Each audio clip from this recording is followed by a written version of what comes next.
Boa tarde, pessoal. Momento muito importante para a democracia brasileira.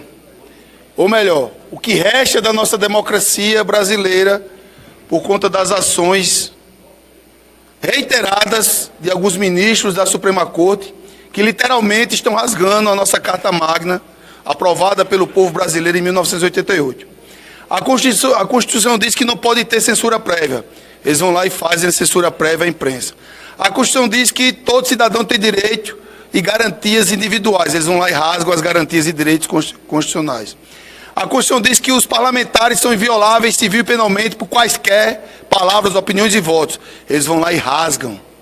A Constituição diz que o médico tem que ser respeitado. Eles vão lá e rasgam a profissão do médico. E de tudo que vem ocorrendo no nosso país, como eu falei aqui reiteradas vezes, dos artigos que os ministros da Suprema Corte estão rasgando. E o governador Romeu Zema está aqui, presente conosco, fez uma publicação, não citou quem quer que seja, e mesmo que se ele tivesse citado, não haveria crime nenhum, falou o que acontece. Ou o ministro da Suprema Corte não dá habeas corpus aos marginais a todo momento. Ou os ministros da Suprema Corte não enterraram a Lava Jato porque chegou na porta da Suprema Corte, diferente do Banco Master agora, que está mostrando e provando contrato de 129 milhões. Provas concretas, a gente está falando aqui de narrativas, nem de fake news. Outro ministro com 5 milhões, bancando jantares caríssimos na Europa, com o uísque mais caro do planeta, segundo as informações. O Banco Master está dentro da Suprema Corte, literalmente. Daí o ministro vem e tira da cartola um projeto de delação, uma ação de delação protocolada pelo PT em 2021. Naquele momento não valia, agora valeu quando torturaram o coronel Mauro Cid para que ele falasse o que o sistema queria. Com essa farsa que todos nós sabemos que já está provado a cada dia. Daí o governador Romeu Zema, que quando fez a publicação era governador de estado, do segundo maior estado do país, que é Minas Gerais. Ó, Minas Gerais! Eu quero, de público, senhor governador, como líder da oposição na Câmara de Deputados, lhe parabenizar, não só pelaquela postagem, mas o que o senhor vem defender no seu ponto de vista em vários debates, em várias entrevistas que o senhor concedeu, desde que ficou público aquela ação do ministro Gilmar Mendes contra Vossa Excelência. Quero lhe parabenizar aqui publicamente como líder da oposição, comandante. Meus parabéns, é de homens assim que nós precisamos. Daí o ministro Gilmar Mendes, conhecido da população brasileira, que se tivesse lei no nosso Brasil, que se o Brasil fosse um país sério, o ministro Gilmar Mendes não estaria na Suprema Corte. Ou estou falando alguma besteira aqui? Pediu para incluir o governador Romeu Zema, aonde? No inquérito das fake news. Que inquérito é esse? Para relembrar aqui a mente cansada de alguns brasileiros que hoje esquecem de tudo. Inquérito aberto de ofício pelo ministro Dias Toffoli do Resort do Banco Master, lá em 2019, sem a participação do Ministério Público, sem o sorteio, colocou quem? Para o Xandão, o ditador da toga, que rasga a Constituição. E o que esse inquérito vem fazendo há 7 anos praticamente? Perseguindo opositores políticos. Perseguindo. Qual foi a ação desse inquérito contra os aliados do atual descondenado Luiz Inácio Lula da Silva? Zero. Aí quer perseguir a oposição. Não bastasse a ação que ele aceitou contra Flávio Bolsonaro, perseguindo os opositores. Isso só acontece em ditaduras. E agora ele quer colocar, que eu acho que vai ser aceito, governador, os seus preparos para isso, Romeu Zema. Porque é também um dos pré-candidatos da oposição, que eu espero que eles aceitem o convite do nosso senador Flávio de ser o vice da nossa chapa. Mas querem colocar ele no inquérito ilegal, imoral e inconstitucional. Eu faço esse desafio a qualquer jurista brasileiro, ou quem defende esse tipo de conduta da ditadura da Suprema Corte. Onde está na legislação brasileira que esse inquérito tem respaldo legal para continuar da forma que está? Se os senhores me falarem, eu me calo para sempre, não falo mais sobre a ditadura da toga. Me calo para sempre. Então, por conta disso, a liderança da oposição fez e vai protocolar hoje o impeachment do ministro Gilmar Mendes. Mais uma vez, rasga a Constituição. Iremos protocolar também, apesar de ser seu amiguinho, o engavetador-geral da República, o senhor omisso, o senhor prevaricador, Gonê, o senhor Gonê, que infelizmente foi aprovado novamente aqui no Senado Federal, mas bateu na trave, só teve 3 votos a mais. Como também ao senhor ministro Fachin, como estamos fazendo tudo que está ao nosso alcance como líder da oposição, para que ele tome as providências cabíveis com relação a esse inquérito imoral, inconstitucional, arbitrário, que está destruindo a credibilidade do Poder Judiciário brasileiro. São essas, e a notícia crime ao senhor Gonê. Perfeito, Marcelo. São 3 ações que a liderança da oposição vai fazer. Primeiro, o impeachment de Gilmar Mendes. Segundo, notícia crime ao PGR, prevaricador e omisso, mas a gente tem que fazer a nossa parte. Terceiro, comunicar e solicitar providências ao presidente do Supremo Tribunal Federal, para que ele tome as providências com relação a esse inquérito imoral e inconstitucional. São essas 3 ações da liderança da oposição. Quem vai falar agora é o governador Romeu Zema, e posteriormente aberto às perguntas, não só desse tema, como de qualquer tema aqui na Câmara de Deputados. Muito obrigado.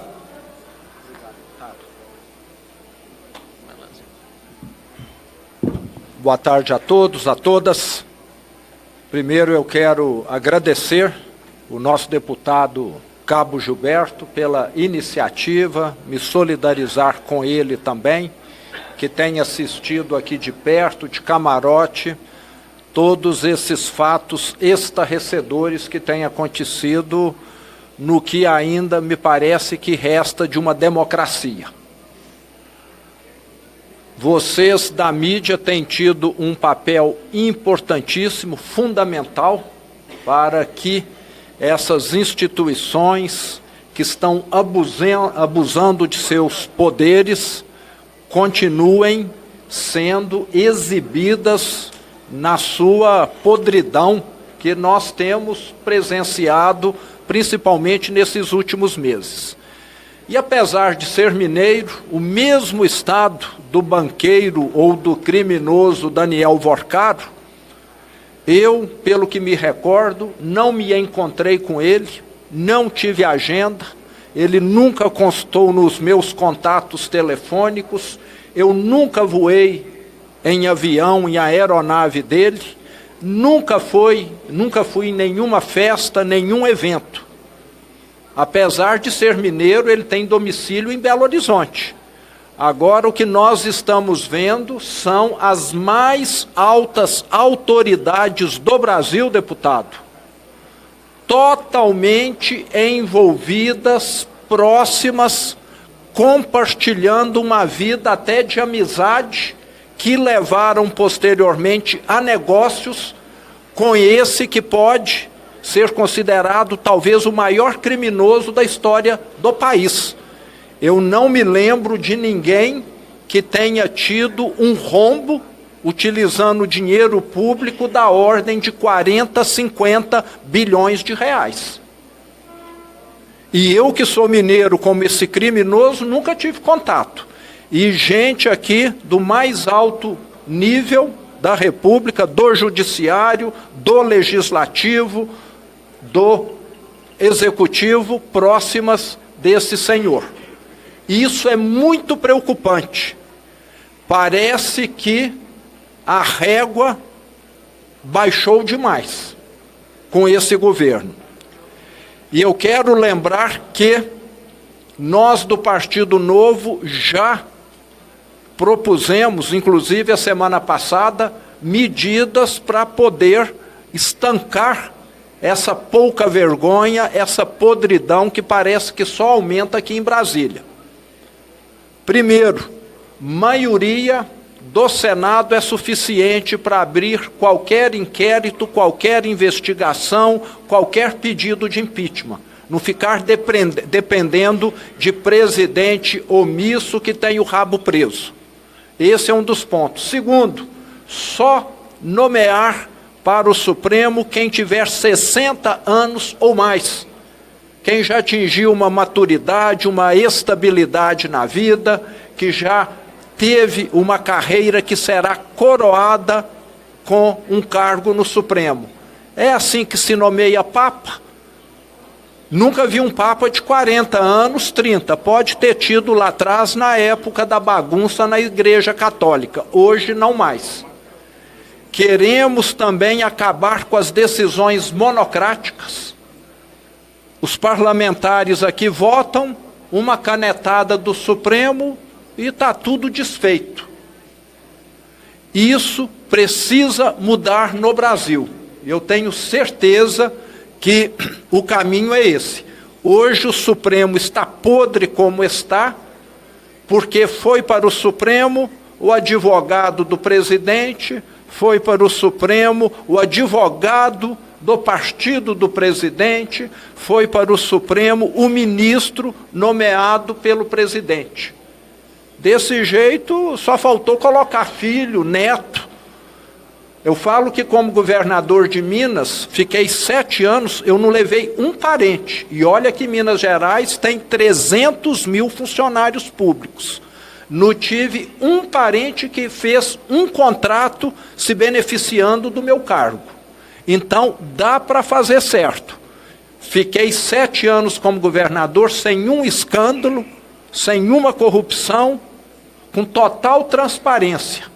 Já mostramos que dá para fazer certo, sim. E é disso que o Brasil precisa, porque o brasileiro está cansado. É Brasília aqui vivendo na riqueza e o brasileiro vivendo na pobreza. São esses políticos, esses intocáveis vivendo no luxo e o brasileiro vivendo no lixo.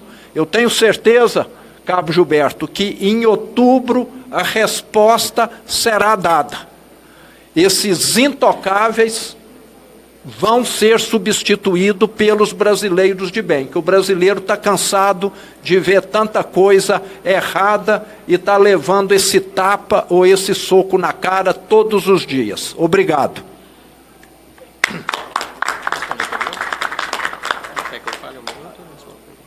Pode falar. Muito rapidamente aqui, até para deixar o governador e o líder Cabo Gilberto responderem eventuais perguntas, eu quero aqui também dar a nossa solidariedade do Partido Novo, em nome da nossa bancada de deputados federais e do senador Eduardo Girão, ao governador Romeu Zema, e quero elogiá-lo principalmente, governador pré-candidato à presidência da República, até aqui retribuindo a gentil brincadeira do deputado Cabo Gilberto, foi o Romeu Zema que convidou o Flávio para ser vice. Ainda não teve resposta, mas vamos ver o que vem aí pela frente. Mas, falando de coisa séria, o governador não recuou 1 milímetro. 1 milímetro. Pelo contrário, desde que veio a público que ele, Romeu Zema, está agora potencialmente como alvo do inquérito das fake news por pedido do ministro Gilmar Mendes, ele tem dobrado a aposta, aumentado o tom e dito que não vai se intimidar. Porque o instrumento que estão utilizando contra a oposição já há 7 anos visa nos calar, visa nos censurar, visa fazer com que os deputados que não concordam com o sistema, sejam eles de direita ou de qualquer outra orientação política, não exponham os abusos que estão acontecendo, a corrupção, essa farra dos intocáveis.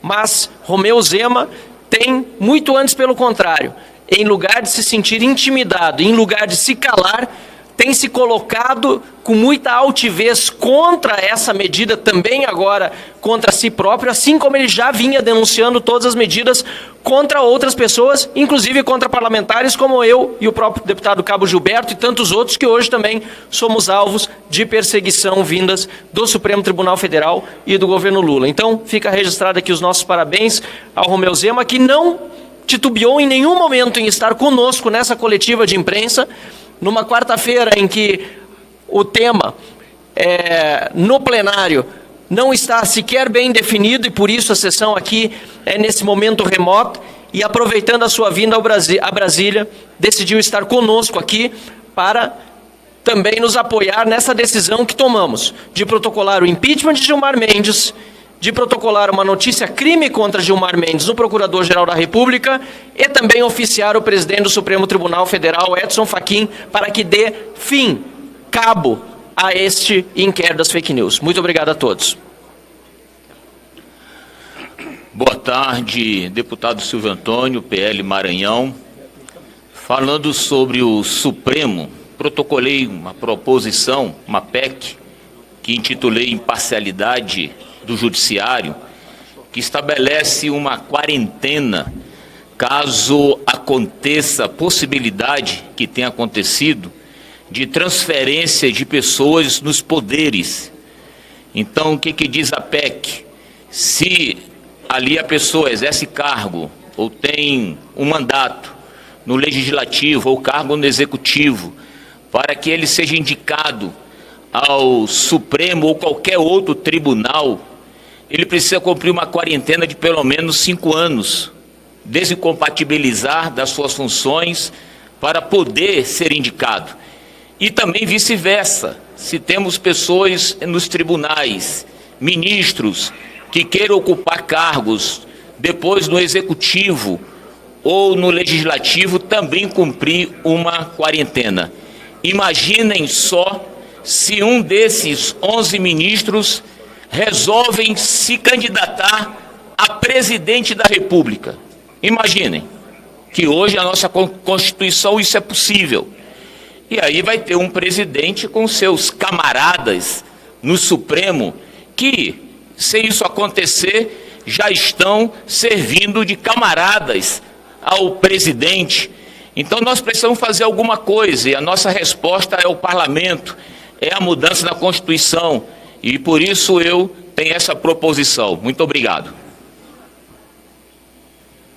Vamos abrir agora para as perguntas. Agora quero deixar claro a todos vocês, como líder da oposição, não estamos fazendo nenhum tipo de ataque à instituição Supremo Tribunal Federal do Brasil. Estamos fazendo, sim, denúncias gravíssimas de homens que fazem parte, e mulheres, obviamente, que tem uma mulher lá, que fazem parte da alta corte do judiciário brasileiro, que estão cometendo crimes, como a gente está exemplificando aqui e provando. Porque depois vão dizer, não, a oposição está atacando as instituições, com esse argumentozinho que eles vêm utilizando para atacar literalmente a democracia brasileira. Queremos um Supremo forte, firme, altivo e independente, como diz o artigo 102 da nossa Carta Magna. Não esse Supremo Tribunal Federal que rasga a Carta Magna. Deixar claro isso a todos vocês. A senhora que fez a pergunta, Pojão.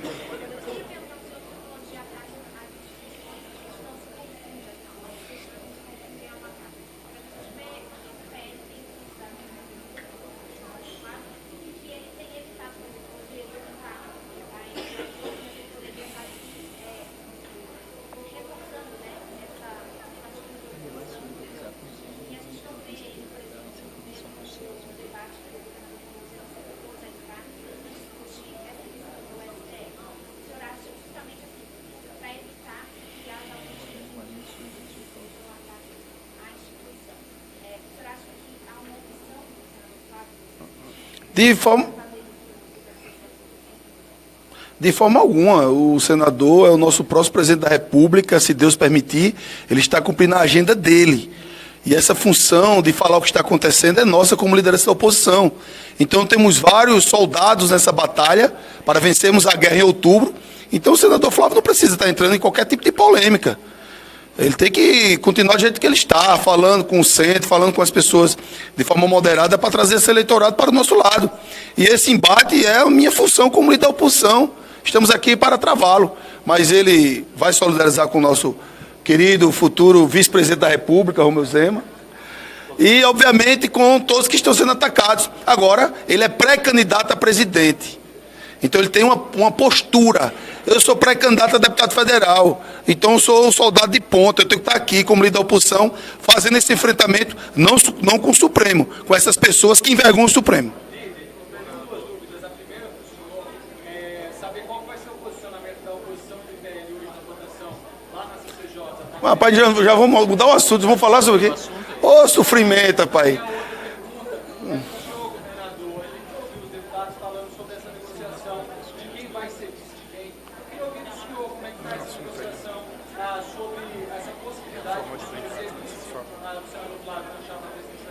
No mesmo tema, é que o deputado acaba de dizer que o senador Flávio Bolsonaro será o próximo presidente, o senhor será vice. Algum fator pode levar o senhor a rever a sua decisão de pré-candidato? Pois não, governador. Em agosto do ano passado, eu estive aqui em Brasília com o presidente Bolsonaro para comunicá-lo em primeira mão da minha pré-candidatura à presidência da República, e o próprio Bolsonaro disse que quantos mais candidatos à direita tiver, melhor. E nós acabamos de ver a direita eleita no Chile exatamente nessa situação. Diversos candidatos caminhando lado a lado e, no segundo turno, todos juntos. Até hoje não teve pedido formal de ninguém para ninguém, de ser vice, ser alguma coisa, mas eu tenho certeza que a direita tem bons candidatos e nós estaremos todos juntos no segundo turno. E isso é bom para a direita, porque evita que a situação aponte a metralhadora só para um candidato. Então dificulta esse trabalho da esquerda, que já não está fácil, vai ficar muito mais difícil com alguns candidatos da direita. O que mostra, inclusive, que a direita é mais competente, porque a esquerda só tem um nome há mais de 40 anos, que graças a Deus está para aposentar. Mais alguém? Não. Já vai vir, já vai, esse assunto aí. Governador, abre a gente um pouco sobre a conversa com o Flávio. O deputado brincou que chamou para ser a 6 por 1 eu falo depois, porque esse tema é muito importante, pessoal. O 6 por 1 também é, mas aqui a gente está falando de ataque à democracia, de rasgar a Constituição, de perseguição a opositores. Aí o pessoal, paciência, a gente vai responder, eu não respondo todas as perguntas, mas porque o tema é muito importante e o motivo da nossa audiência, da nossa coletiva de imprensa, é a perseguição do Supremo Tribunal Federal, através de um ministro Gilmar Mendes, ao um dos pré-candidatos à presidência da República, Romeu Zema. Então, eu queria que vocês fizessem todas as perguntas, obviamente, sobre esse tema, eu vou falar também sobre isso aí, ok? Pois não, Débora? Qual foi a resposta do Flávio Pessoa ao pedido de trazer vice? Como é que tem sido essa conversa para deixar alguns detalhes aqui entre vocês? Eu me dou muito bem, tanto com o Flávio quanto com o Caiado, lembrando que estive ao lado do Caiado mais de 7 anos como governador. E o que existe são 3 pré-candidaturas, temos de deixar isso claro. E eu vou levar a minha pré-candidatura e candidatura até o final. Nós do Partido Novo temos diversas propostas que são diferentes. E eu já comecei a percorrer o Brasil, mostrando aquilo que foi feito em Minas Gerais. Eu que recebi um estado arruinado pelo PT, e que em 7 anos entreguei ele completamente diferente para o meu sucessor. Então nós levaremos, vamos estar juntos, como eu disse, no segundo turno. E como o cabo Gilberto disse, o que nos está preocupando mais nesse momento é esse atentado às instituições. Se aquelas manifestações aqui de 8 de janeiro, como alguns dizem, foi uma tentativa de golpe de Estado, que na minha opinião foi depredação e vandalismo, nada além disso, agora realmente nós estamos vendo um atentado à democracia. Não pode fazer mais caricatura, não pode ser mais irônico, daqui a pouco vocês estão todos calados e censurados aí, se esse avanço continuar. Vocês precisam tomar muito mais cuidado, até porque a minha profissão não é jornalista, né? Eu sou um político eleito e estou sendo tolhido da minha liberdade de expressão. Nem citar diretamente o ministro eu citei, quem viu lá viu que é um bonequinho, um fantoche. Será que não podemos mais fazer esse tipo de coisa, que é tão comum em toda a democracia no mundo? Isso não pode ser feito hoje, pelo que eu sei, é na Coreia do Norte, é em Cuba, são em alguns regimes totalmente autoritários, e parece que é o que nós estamos correndo risco, nesse momento, de caminharmos nesse sentido. Pessoal, por gentileza, alguém tem alguma pergunta sobre o tema, para a gente encerrar a questão do tema? Sobre o tema.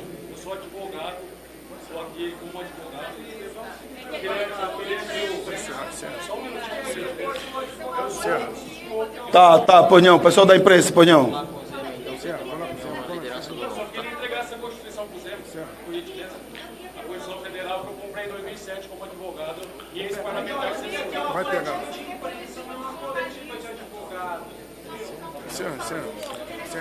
Posso encerrar, pessoal? Vamos protocolar assim.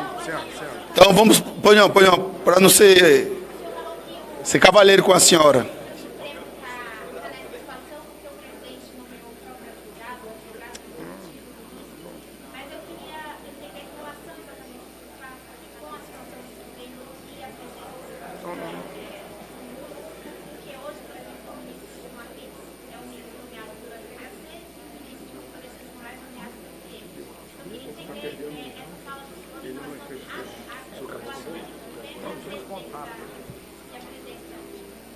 Bom, as propostas que nós temos alteram as nomeações. Primeiro, como eu falei, idade.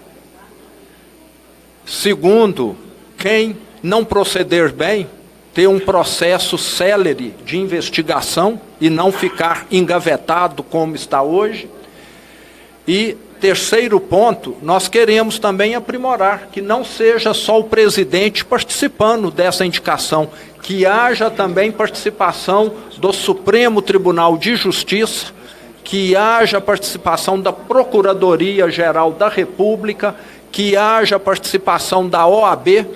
É um cargo muito importante para uma pessoa só decidir. Agora que está notório que é o pior Supremo da história, está. O Supremo, no passado, era a instituição em que o Brasil se apoiava para resolver suas crises. Sempre foi assim. O Supremo era o bombeiro do Brasil. Agora é o contrário, o Supremo é o incendiário do Brasil. É o bombeiro que chega jogando gasolina, só agravando a situação.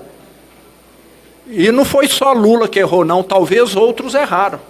Eu, como governador do estado, nomeei 7, 8, 9 magistrados para o cargo de desembargador em Minas. Eu recebi uma lista tríplice, que já vinha filtrada. E fiz questão de conhecer todos os candidatos, de analisar profundamente o histórico de cada um. E até por isso fui o governador de Minas que mais nomeou mulheres como desembargadoras, porque na hora que tem um processo seletivo efetivo, mais justo, a participação das mulheres aumenta. E o que nós assistimos no Supremo tem sido uma redução da participação de mulheres. Então dá para melhorar os critérios. Uma mente iluminada só, com certeza não vai existir e estar imune a erros, mas na hora que você tem mais pessoas participando, a chance de erro diminui muito. Demais perguntas, podem ficar à vontade, pessoal. Só um minuto. Pode falar.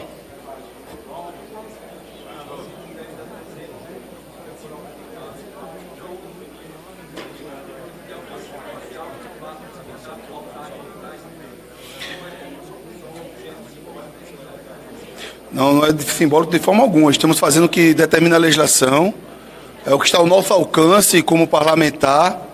A gente não tem maioria no Senado Federal, como é de conhecimento de todos, mas a cada dia que passa a situação dos ministros da Suprema Corte, não é do STF, para deixar claro aqui, para não dizer que estamos atacando as instituições, piora a cada momento. Quem diz isso sou eu, são as pesquisas de opinião. A aprovação da Suprema Corte hoje não tem 2 dígitos. O desgaste bate recorde. Então, água mole em pedra dura, tanto bate até que fura. Quantos pedidos de impeachment for necessário apresentar, nós iremos apresentar, porque, diferentemente do PGR, nós não podemos prevaricar. Ele perguntou primeiro, pode ser? Pois não, comandante, faça a pergunta do senhor.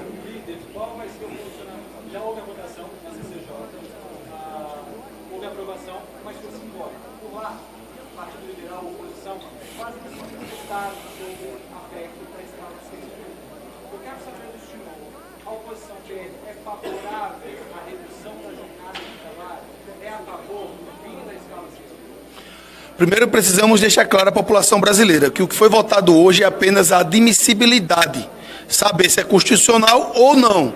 Agora vai para os debates. Aí sim vai ser construído um texto, o relator vai ouvir a todas as pessoas e a gente vai construir esse texto que seja, como eu vou falando aqui reiteradas vezes a todos vocês na primeira vez, um texto que, pelo menos, não prejudica a todos. Exemplo, a forma que o governo queria lá atrás, 4x3. Quem que ia trabalhar no Brasil desta forma?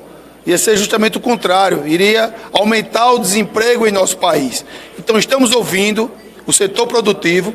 Quando eu vou em todos os lugares lá no estado da Paraíba ou em outros estados, as pessoas que trabalham na escala 6x1 falam que trabalham muito, fala que essa escala é puxada, fala que querem mais folga, fala que querem mais lazer. E quando a gente vai na outra ponta, o setor produtivo diz que não dá mais para bancar essa conta, que se fizer essa escala vai reduzir o número de empregos. Então a gente tem que chegar a um denominador comum. Eu, como líder da oposição, eu tenho que ter muita responsabilidade, porque a liderança da oposição hoje tem mais de 100 parlamentares. E esse número está crescendo a cada dia, graças a Deus. Então a gente tem que ter muita responsabilidade, meu comandante. Vamos agora para os debates. Eu sou totalmente favorável ao debate. Nós não temos ainda opinião formada se é favorável, se é contra. Temos parlamentares que já se manifestaram contrariamente. Temos parlamentares da oposição que já se manifestaram positivamente. Então a gente tem que chegar ao denominador comum como líder da oposição. Mas eu deixo claro a você que eu sou totalmente favorável ao debate. O que foi aprovado é apenas a admissibilidade da PEC 6x1.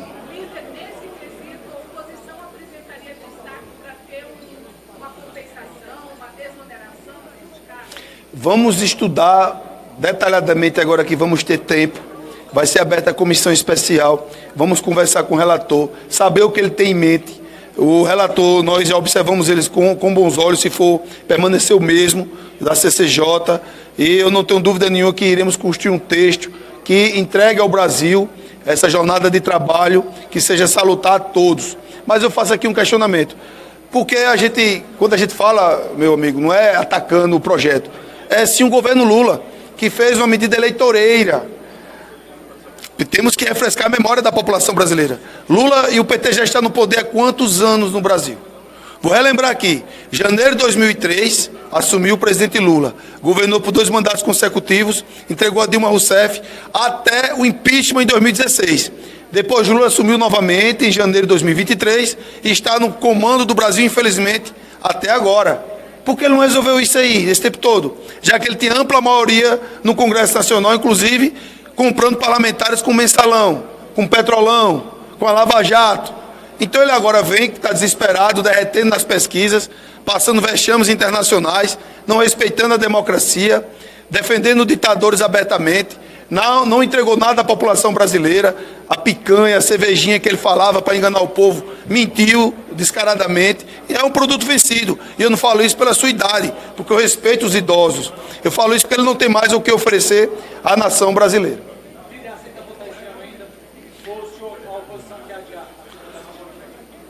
Vou responder o senhor da forma que eu respondi da outra pergunta. A oposição não tem obstáculo nenhum em votações. A oposição, a liderança da oposição não tem obstáculo nenhum ao tema. Vamos construir um texto. O que mais me preocupa agora é o texto, para ficar viável à nação brasileira. Porque, vejam só, os senhores lembram aqui em 2023, eu votei contra aquele projeto do desgoverno Lula, que falava, não, a gente precisa equiparar homens com mulheres no mesmo salário. E eu disse, isso já existe na CLT desde 1952. O que Lula está fazendo é jogar para a galera, dificultando mais ainda a vida das mulheres. O que foi que aconteceu? Peguem os dados de 2023 para cá, a redução da contratação das mulheres se reduziu. Por quê? Porque o governo Lula jogou para a galera e quem foi prejudicado? As mulheres, que ele falou que estava defendendo as mulheres. Então a gente tem que ter responsabilidade. Esse projeto é um projeto polêmico, que tem que ter amplo debate. A gente não pode aqui simplesmente jogar para a galera que vai pagar essa conta. E se tiver desemprego no Brasil? Aí vão falar o quê? Vão acusar a gente, então a gente tem que ter responsabilidade. Diferente do desgoverno Lula, a oposição tem responsabilidade.